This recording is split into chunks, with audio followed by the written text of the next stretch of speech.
Hi hello வணக்கம். இன்னைக்கு நம்ம சமையலில் புளி ரசம் வாங்க செய்யலாம்.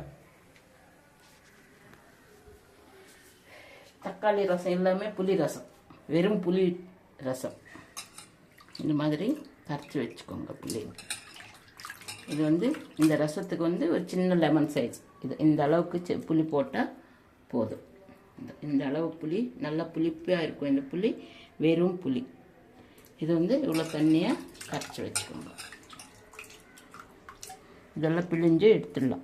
ஆனால் ரசம் செய்கிறது எல்லோருக்கும் தெரியும். ஆனால் இந்த ரசம் சாப்பிட்டீங்கன்னா சூப்பராக இருக்கும், விட மாட்டீங்க. அப்படி அந்த மாதிரி இருக்கும். ஸ்பெஷல் ரசம். இது ஒரு 2 ஸ்பூன் எண்ணெய்.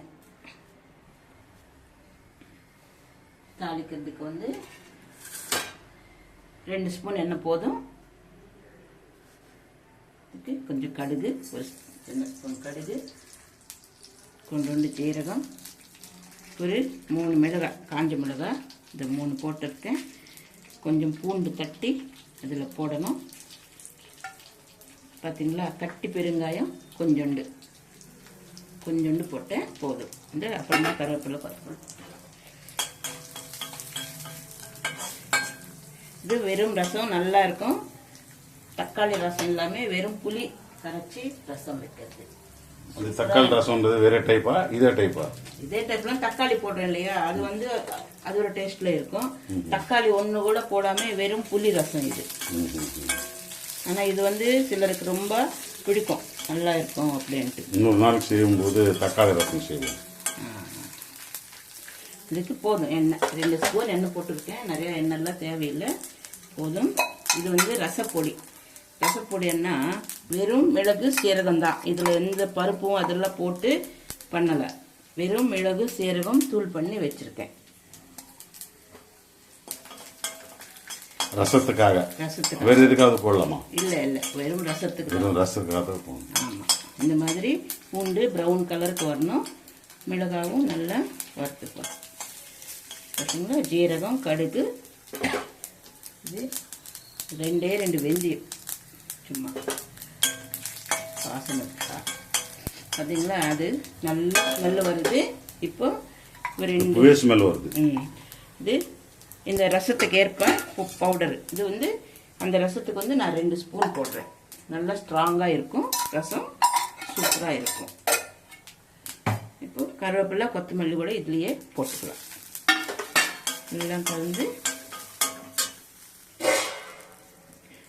இது இரும்பு கடாய், அதனால இதில் நான் புளி தண்ணி ஊற்றக்கூடாது. அதனால கிண்ணத்துக்கு மாற்றிட்டேன்.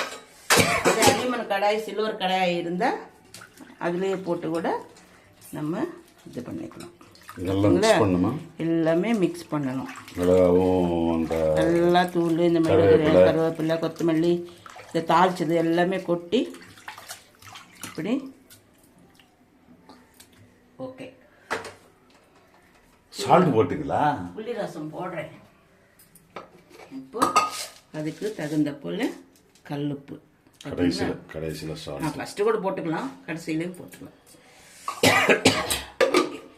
மஞ்சத்தூள்ன்றது அவங்க விருப்பம். சிலர் போடுவாங்க, சிலர் போட மாட்டாங்க. நான் கூட கொஞ்சம் போடுறேன்.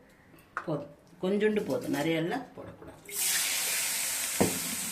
இந்த கடாயில் வெறும் தண்ணி, ஏன்னா இந்த மசாலா இருக்குது இல்லையா, அதனால இதில் புளி தண்ணி மட்டும் ஊற்றக்கூடாது.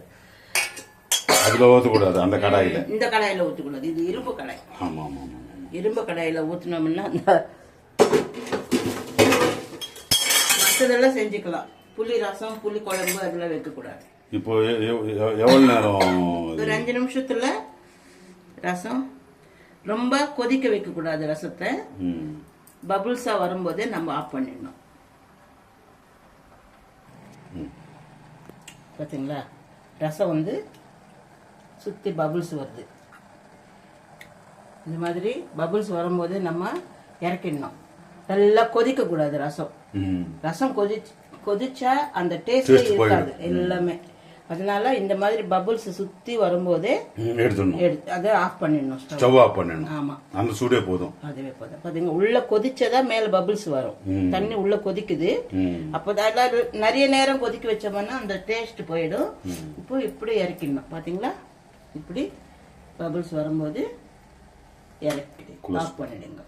அவ்வளோதான். இதுதான் புளி ரசம். புளி தக்காளி இல்லாமல் புளி ரசம். எவ்வளோ ஸ்மெல் வருது பாருங்க. சூப்பரான ரசம். நீங்கள் இதே மாதிரி சாப்பிட்டுட்டு கமெண்ட் பண்ணுங்க, ஷேர் பண்ணுங்க, லைக் பண்ணுங்க. நல்லா இருக்கும். இந்த ரசம் வச்சு வெறும் அப்படியே மூடிடணும், க்ளோஸ் பண்ணிடணும்.